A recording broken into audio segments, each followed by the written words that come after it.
특별기획 10부작 평화의 바다 제2화 연평도의 아이들.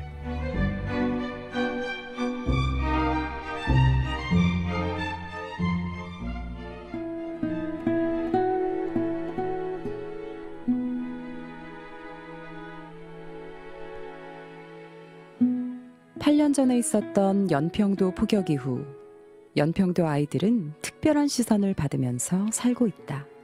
여름방학 때 캠프나 그런 걸 자주 가거든요. 그러면 타 지역 애들을 많이 만나요. 그러면은요, 그 연평도나 북한에 관련된 얘기를 하면요, 그 서울이나 인천 그런 친구들은 굉장히 신기해해요. 그냥 너무 딴 세상 느낌을 얘기하는 듯한 기분이 날 때도 있고요.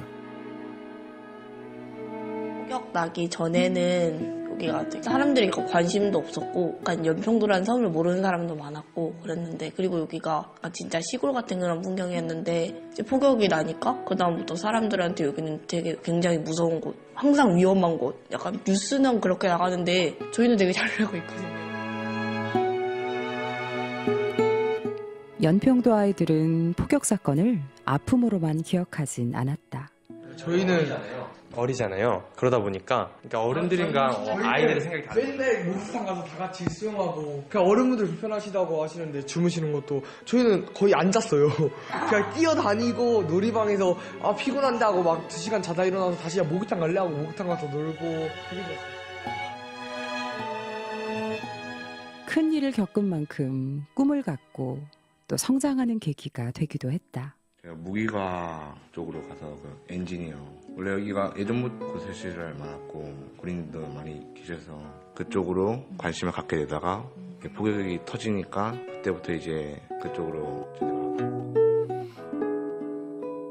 그것 때문에 꿈을 가지게 된 계기는 있어요. 인테리어 디자이너인데요, 제 꿈이. 그때 집이 부서지는 걸 보고 저는 이제 그때 건축이나 이제 인테리어 쪽에 관심을 가지게 됐다가 지금은 약간 노인분들을 위한 가구 쪽에 관심이 있어서 폭격 덕분에 꿈을 찾게 됐죠.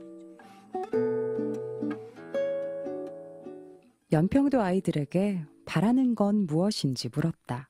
서해오도 특혜가 너무 학생들한테 몰두되지 않았냐. 연평도나 서해오도 지역 학생들만 서해오도로 대학을 가는 게 아니냐. 그런 댓글들이 있어서 보기 불편합니다. 사실 저희 학교 학생 수가 별로 없어가지고 1등을 해도요 1등급을 받을 수가 없어가지고 세도 3등급부터 나와요. 그래가지고 학생 수가 응용도가 먼저 한 반에 20명도 못 넘거든요. 많아도 13명.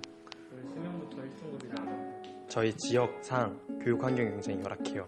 저희 연평도 같은 경우에는 다른 외부 활동을 할 수가 없고 사교육도 없고 학교 내에서만 진행되는 활동이 많다 보니까 부당한 상황이 있는 거죠. 열악하고. 그래서 그런 부분에 있어서는 특혜를 받아봤다.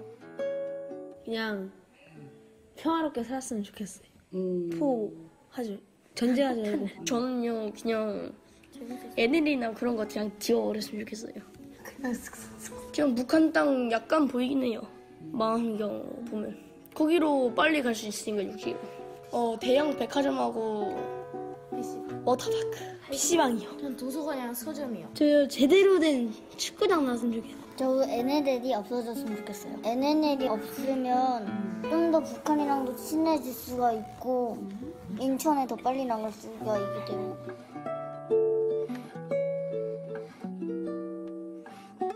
다양한 바람들이 있었지만 유독 평화와 통일에 대한 염원이 많은 아이들.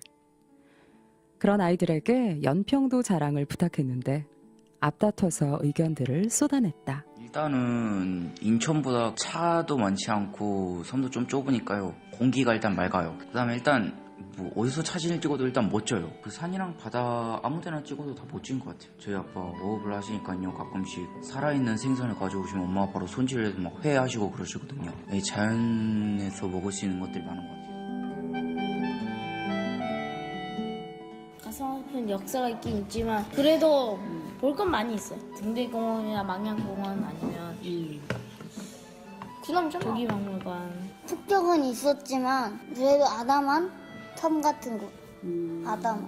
여기서 제일 예쁜 곳이 어디예요? 평화공원이 조기 파시길. 아, 여기 옆에 파시길, 조기 파시길. 네. 이렇게 밝고 건강해 보이는 연평도 아이들. 곁에서 아이들을 지켜보는 선생님들은 연평도 아이들을 어떻게 생각할까? 올해 처음 발령을 받아서 연평 중고등학교 학생들을 가르치는 임재근 역사 선생님은 이렇게 말했다. 여기 아이들은 약간 시내 아이들과 다르게 공부하는 것보다는 자유롭게 뛰어들고 그리고 활동 중심으로 돼 있어가지고 약간 좀 지식 면에서는 시내 아이들보다 뭐랄까 아는 게 적을 수 있더라도 말하는 것 자체에 좀 창의적인 것 같고 역사 같은 경우는 좀 다양한 생각들이 많은 학문인데 그런 학문에 맞춰서 제가 생각하지 못했던 부분을 아이들이 생각하는 게 많아서 저도 깜짝깜짝 놀랄 때가 많습니다. 예를 들면 어떤 부분들? 주로 교과서에 나온 학설들, 무슨 구석기 시대 도구를 교과서에서는 이렇게 했는데 다르게 이용했을 거다. 그래서 뭐 무기, 원래 뗀석기 같은 무기로 원래 그 정설인데 이거를 무슨 다른데 뭐 여학생 같은 경우는 뭐 치장한데 뭐 손톱 깎은데 썼을 것 같다.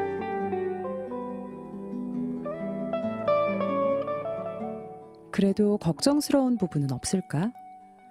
올해로 4년째 연평도에서 아이들을 가르치는 연평초등학교 박규근 선생님의 말이다. 그러니까 주민들이 무덤덤하게 잘 이겨내시고 아이들도 그러는 것 같은데요. 또 저희가 아이들하고 주민들하고 이제 생활을 하다 보면은 트라우마는 분명히 남아있어요. 그러니까 그거에 대해서 좀 관심을 지속적으로 좀 주셔야 되는데 사실은 이제 연평 포격도 포격 이후에 몇 년 동안은 관심과 협조가 이루어지다가 점점 이제 잊혀져 가는 거죠. 연평초등학교 김소영 선생님도 아이들에 대한 애정과 걱정이 담긴 한마디를 남겼다. 애들 보시면 알겠지만 뛰는 애들 생각보다 없지 않았어요? 왜냐면요, 다치면 배가 안 지금 이렇게 배가 안 뜨고 배가 이미 떠버리고 나서 다치면 나갈 수가 없어요. 그럼 뼈 부러지고 이런 데 부러지면 그냥 아픈 채로 꾹꾹 진통제 먹고 참다 그 다음날 아침 배로 가야 돼요.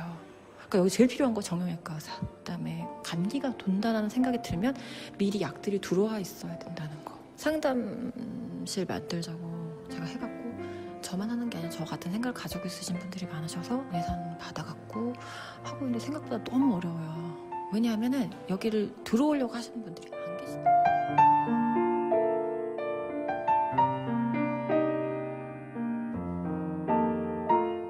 연평도를 바라보는 특별한 시선들, 폭격에 대한 트라우마, 또 배를 타고 나가야 하는 불편함과 고립감. 그 속에서도 연평도 아이들은 특유의 씩씩함과 밝음으로 연평도를 빛내고 있다.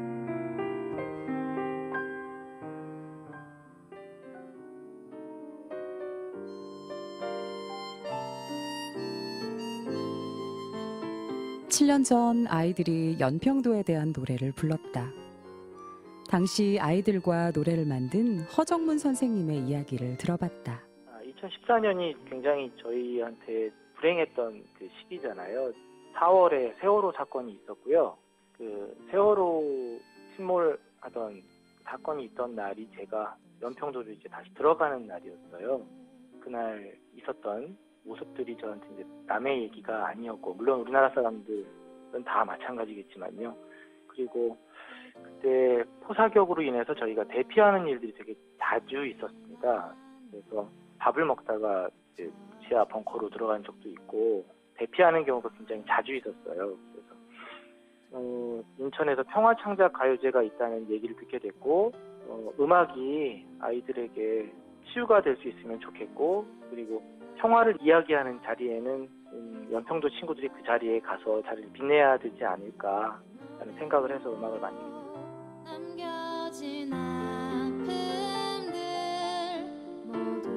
지금 흐르는 연평마루의 그런 세상이 바로 이 노래다.